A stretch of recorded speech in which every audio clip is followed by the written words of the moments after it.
ایک گاؤں کے قریب ایک گہرا اور تاریک جنگل تھا جہاں کوئی بھی جانے کی ہمت نہیں کرتا تھا۔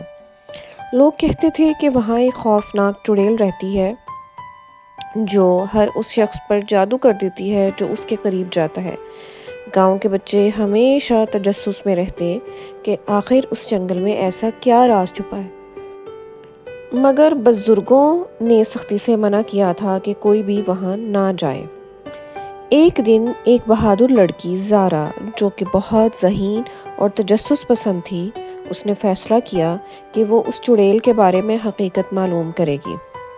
وہ رات کے وقت چپکے سے گاؤں سے نکلی اور جنگل کی طرف چل پڑی۔ جیسے ہی وہ جنگل کے اندر پہنچی، ہوا میں ایک عجیب سی سرگوشی گونجنے لگی اور درخت جھومنے لگے جیسے کہ وہ اسے خبردار کر رہے ہوں۔ زارا نے اپنے قدم بڑھا لیے اور آگے چلتی گئی۔ کچھ دیر بعد اسے ایک پرانا ٹوٹا پھوٹا مکان نظر آیا جس کے اندر مدھم سی روشنی جل رہی تھی۔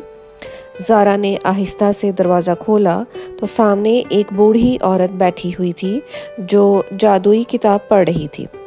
زارا کو دیکھ کر وہ مسکرائی اور بولی، میں جانتی تھی کہ ایک دن کوئی نہ کوئی میرے راز کو جاننے آئے گا۔ زارا خوفزدہ ہونے کے بجائے بہادری سے بولی، مجھے سچ جاننا ہے۔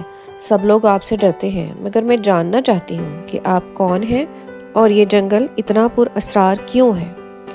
بوڑھی عورت نے ایک گہری سانس لی اور کہا، لوگ مجھے چڑیل کہتے ہیں مگر حقیقت میں ایک جادوگرنی تھی جسے برے جادوگروں نے قید کر دیا اور میرے جادو کو باندھ دیا گیا۔ میں کسی کو نقصان نہیں پہنچاتی مگر میری آزادی کے لیے کسی بہادر انسان کی ضرورت تھی جو خوف کو شکست دے کر یہاں تک پہنچے۔ زارا نے اس کی کہانی سنی اور اس کی مدد کرنے کا وعدہ کیا۔ اس نے کتاب میں دی گئی ہدایات کے مطابق چڑیل پر بندھے جادو کو توڑنے کے لیے ایک خاص جڑی بوٹی ڈھونڈی اور جیسے ہی چڑیل پر وہ سفوف چھڑکا، وہ اچانک ایک خوبصورت خاتون میں بدل گئی۔ چڑیل کا راز کھل چکا تھا، وہ اصل میں ایک نیک جادوگرنی تھی جسے برے لوگوں نے قید کر رکھا تھا۔ اس کے شکر گزار ہونے کے بعد اس نے زارا کو ایک انعام دیا۔ زارا خوشی خوشی گاؤں واپس لوٹی اور سب کو حقیقت بتائی۔ گاؤں والوں کو اپنی غلط فہمی کا احساس ہوا اور اس جنگل کا خوف ہمیشہ کے لیے ختم ہو گیا۔